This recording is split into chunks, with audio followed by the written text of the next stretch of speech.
Hey everybody, welcome. This is my episode cover.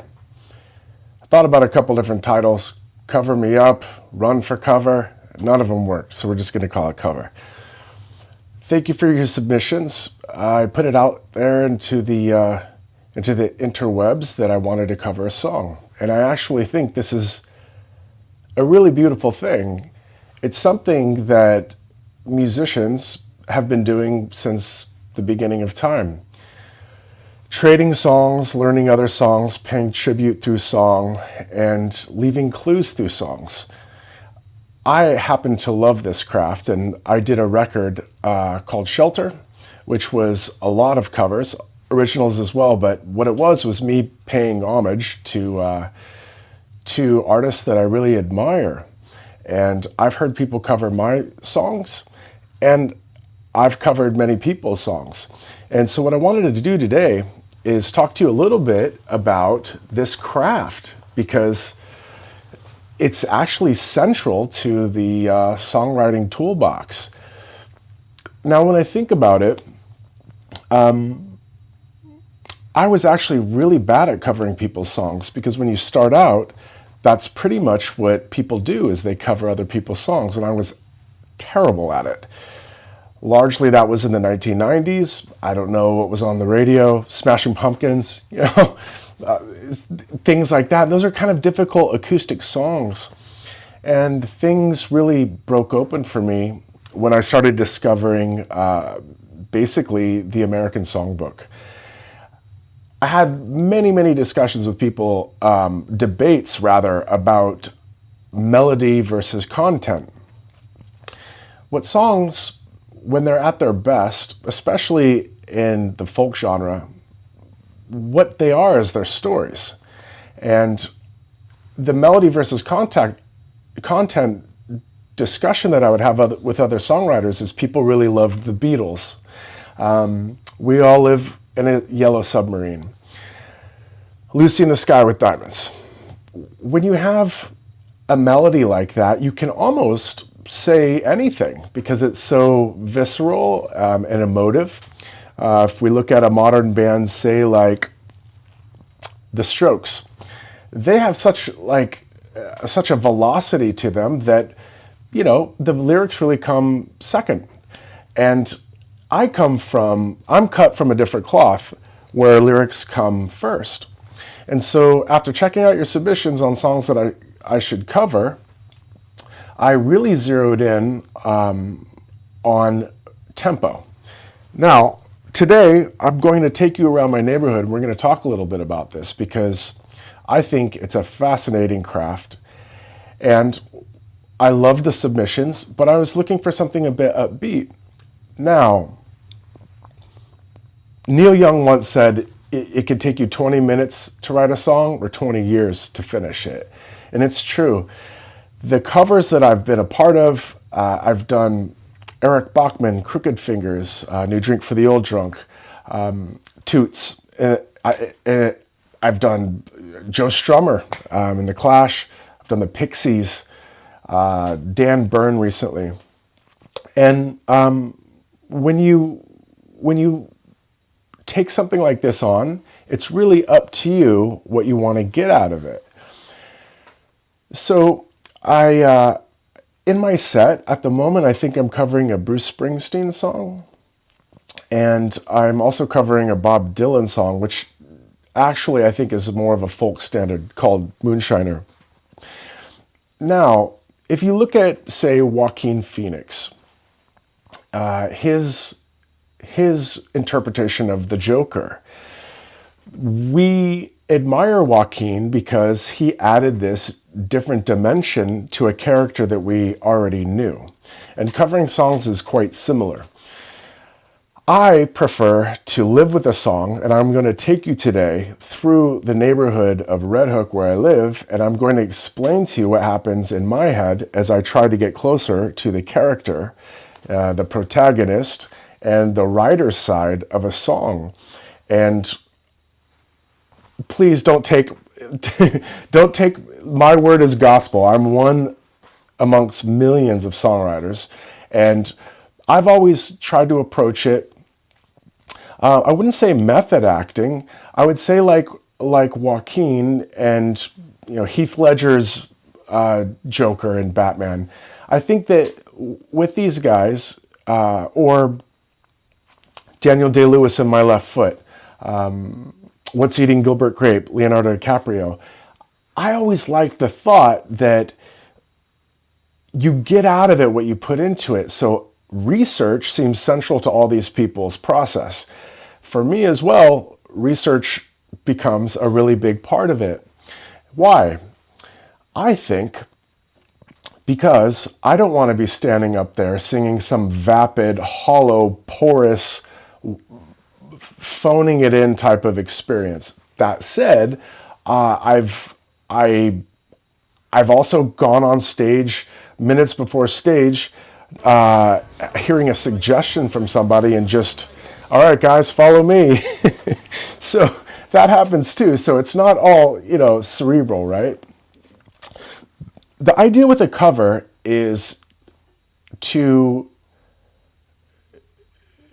pay your respects and celebrate the people that wrote it, right? I know that Ryan Adams did a cover of Wonderwall that I thought was phenomenal.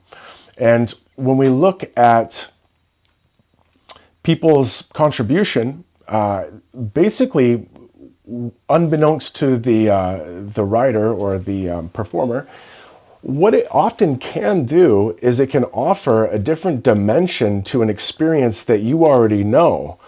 And therefore, expanding your brain, expanding the way you think about the song, and growing a little bit. And that's what's so cool about this stuff. So today, after much thought, I've come to the conclusion that there's a song that I think is fantastic.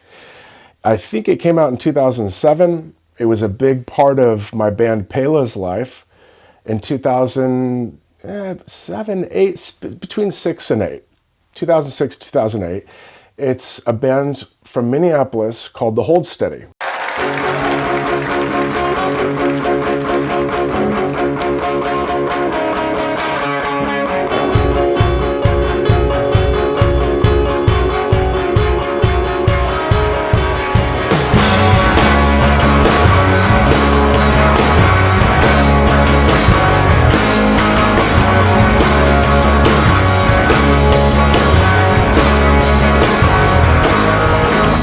There are nights where I think that South Paradise was right. Boys and girls in America, they're such a sad time together, sucking on each other at the demonstrations, making sure they make them straight, crushing one another with colossal expectations. They were based in Brooklyn, like us, and that band really helped us, my band Pela, embrace being melodic. And it also, they were sort of big brothers in the scene.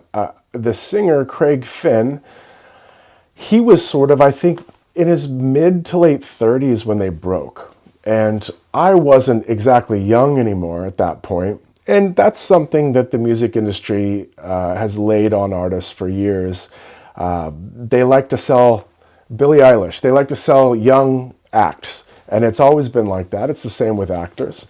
And this guy came out of nowhere. He's not walking any runways anytime soon. He's sort of a heady, intelligent,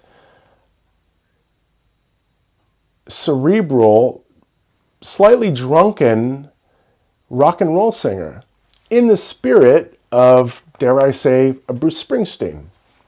Now, when we look at a profile like this, of someone that does not fit the mold of basically what we've all been sold, right? We've all been sold like, your look is a great entryway to one's work. We see this with artists again and again and again, and people push their sexuality. It's been done beautifully. It's been done terribly. That was really never going to happen for me. I'm a 6'2", 220-pound dude. And I didn't fit the mold either. So when this guy came out, I was really impressed because I thought that it unconsciously gave permission to people who were odd ducks themselves to be relevant and have something to say.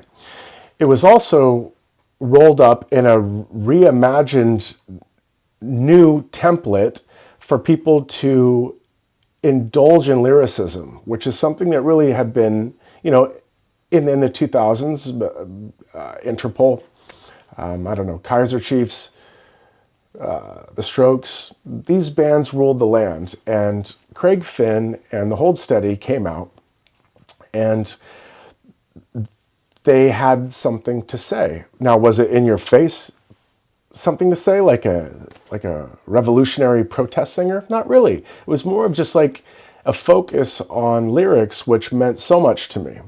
And like I said, going back to when I started, I was so bad at covering other people's music, I had to do my own songs, and they weren't very good. So I sat with that for a long time, and then I started discovering Lead Belly and Woody Guthrie and a very young Robert Zimmerman, Bob Dylan, and those guys were basically making the statement, perhaps even unbeknownst to them, that the arrangement could be as basic as possible. And it would offer a platform and floorboards and a support for the lyrics to take flight. And those lyrics are still ricocheting around in my mind, and I walk around, as I will show you later in this episode, and I love to reflect on people's lyrics in just capsules. They come in like little fits and starts, and they kind of whip through my mind. And it's funny, somebody sent me yesterday a tattoo that they got on their arm of Augustine's first record, Rise Ye Sunken Ships. It said Rise Ye Sunken Ships, and it was sort of an old sailor tattoo. And I remember the manager at the time that we had was like, where's this title from? And I just said, I made it up. And he said, wow, it sounds like a literary title. And I think what a lot of people don't know about that title is I wrote that title before I ever even wrote a song for that record. So that's the strength that words can have in relation to music. They can kind of be a lighthouse in cloud cover and guide you, right? I write a lot of stories. I wrote a book 2 years ago now. And sometimes if you start with your title and you put effort into that, it can kind of guide your efforts and help steer them into a passage, creating like a corridor for you. Does this fit? No, it doesn't really go with this title very well, or it doesn't go with this theme very well. It's the same thing as picking out colors when you're doing a painting. So that's the strength of words. And so I started gravitating towards this song by the Hold Steady called Stuck Between Stations. Classic Bill McCarthy move here. New Drink for the Old Drunk is really wordy and it's really long, as is Dan Burns' Jerusalem. And I don't know why I get myself into this stuff, but when you personalize it, you start realizing that you have something to insert as well. And when you start injecting your own talents and your own skill set into something, you start having a co-creation of sorts, which brings you to this place that is a reinterpretation, and that's really special. So I looked at this song and I thought about my days in Pela. I've written about it a lot. We had a van. It wasn't an expensive van. It was a beat-up van called Blueberry. Our friend Chris Wilson was our tour manager. And Chris Wilson he works in nuclear power facilities. So he was always really eager to get out of work, and he was happy to tour manage. He never took a dime for it. And we would be in this van, and the door had problems, like the sliding door. The sliding door had problems, and we would duct tape it because there was a half-an-inch gap that snow and sleet and rain and cold air would be coming through this door. I would sit up front. I now make a lot of playlists. Back then it was CDs. In fairness, I think it was post-CD. It was in the iPod era, iPod Nano maybe. And I would sit up front and I would basically DJ. And we took turns, but I probably did it the most. I really loved it. And what I was trying to do was I was always trying to challenge myself to marry landscapes with music. And when you do that, it becomes like a vocabulary that you've developed where you're seeing a visual image to recorded music, which is a beautiful thing. We see this in film, people scoring things and so on. So I sat up in that front seat smoking cigarettes, doing these sort of long 2-hour kind of DJ sets. And one song that I always came back to is this song Stuck Between Stations. Now, why? I found it to be extremely American, and I know that word is fraught with all kind of meaning, and it has constantly been shifting since the nation was birthed, right? But I found it to be American in a way like Bruce Springsteen is American, in that he's speaking about restlessness, urgency, sex, dreams, heartache, heartbreak, family struggles, dynamics, and hoping against hope that you can get where you dream you can go. It's about emerging. So I heard this song and I wanted to read you the lyrics because let's start with the words. Now, when I'm investigating a song, I can't make it that far on pure melody. I need something else. So, Pressure Drop. I think The Clash covered it, and it's a Toots song. Pressure drop, oh pressure, oh no pressure, coming on you. That's easy. And that is, basically when we look at old ska, it's basically rhythm and blues coming through a Caribbean context. And that's essentially pop. So when we listen to Motown, that's essentially pop. It's leaning heavily on melody. A lot of ska, reggae, dancehall. It's really basically simplistic melodies. Boom, dit-dit, dit-dit-dit.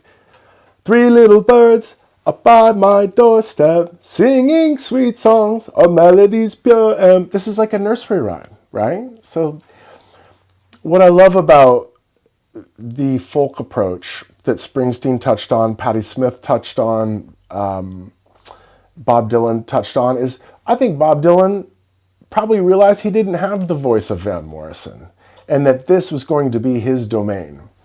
So I have what I have. I have my voice. I don't consider it a great voice, but I consider it an honest voice. And when I first started out, I thought very strongly, like, wow, what if I can't pull this singing thing off? Well, at least these lyrics move my soul. So let's start with the lyrics with Stuck Between Stations. I read them. I've sung them. I have met Craig Finn once. I've never played with him. Full circle, our keyboard player Josh from Pela is now producing the Hold Steady, which is amazing. And when I look at Stuck Between Stations, I think about a few things. I think about Minneapolis, also full circle. I think about the Mississippi River, the Twin Cities. I had so many shows in Minneapolis that epitomized what music should be about. I loved Husker Du. I loved The Replacements. Why? Because I related to them. Because here I am, this big, thick-necked, big, weird, clunky dude trying to be in a genre that's filled with these wafy, high-cheekboned, cool haircut guys with like a look. And we never had a look. I'm not sure I don't know if I've ever really nailed that, but like I remember relating to it.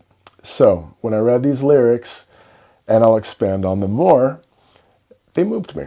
So let's get into it. Stuck between stations. There are nights when I think Sal Paradise was right. Boys and girls in America have such a sad time together. Sucking off each other at the demonstrations, making sure their makeup's straight. Crushing one another with colossal expectations, dependent, undisciplined, and sleeping late. She was a real cool kisser, but she wasn't all that strict of a Christian. She was a damn good dancer, but she wasn't all that great of a girlfriend. She likes the warm feeling, but she's tired of all the dehydration. Most nights are crystal clear, but tonight, like it's stuck between stations on the radio. The Devil and John Berryman took a walk together. They ended up on Washington talking to the river. He said, I've surrounded myself with doctors and deep thinkers, but big heads, soft bodies make for lousy lovers. There was that night that we thought John Berryman could fly, but he didn't, so he died. She said, you're pretty good with words, but words won't save your life, and they didn't, so he died. He was drunk and exhausted, but he was critically acclaimed and respected. He loved the Golden Gophers, but he hated all the drawn-out winters. He likes the warm feeling, but he's tired of all the dehydration. Most nights were kind of fuzzy, but last night he had total retention. These Twin City kisses, sounds like clicks and hisses. We all tumble down and drown in the Mississippi River. We drink, we dry up, and then we crumble into dust. That is strong work. That's amazing. For my money, as a rock and roll fan, like, what more do you want? Those guys soaked in lager and whiskey and sweat, odd ducks, finding their voice amongst the fray, coming out of Minneapolis, that has a tremendous history with Prince, so many indie bands, that it's just passion. And I feel that very strongly with this song. Now, let's talk about some stuff. I noticed some things in there. There are nights that I think Sal Paradise was right. If I'm not mistaken, Sal Paradise is a character in On the Road by Jack Kerouac. I believe Jack Kerouac was actually Canadian, French-Canadian. Maybe I'm wrong there. Was he American? I'm not sure. We'll say North American. Oddly, I have lived on the road so many times. I've hitchhiked across America. I've hopped trains. I've busked. I've lived that sleeping bag, rough, busking life, and I've never read On the Road. Why? Everyone else did. I didn't want to do what everyone else did. I think art's funny like that, in that it's important to refrain and sometimes walk away from the obvious. There's another name that I heard in there, John Berryman. Now, I don't know John Berryman, but I think that he's a poet. So, these are clues. Are you with me? Do you want to go with me on this journey? Because I'm going to cover this song, and it's not going to be overnight. So this might be a couple episodes. Now, when I pull out the guitar, and I'll get to that, I have a choice. Do I want to sound verbatim? Do I want to play it my style? When we look at lyrics and we look at vocals, this is the human aspect of music. Everything else is an instrument. So with that, I'm going to say, let's get outside, let's walk around the neighborhood, and I'm going to show you for the past almost 2 decades where I have wandered around like an absolute wackadoo in my headphones trying to learn songs. And this is how I do it. Mwah! Let's go.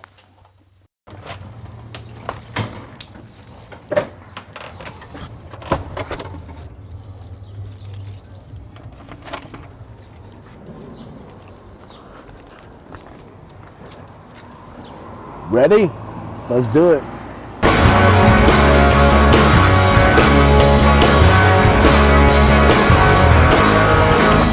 There are nights when I think that South Paradise was right.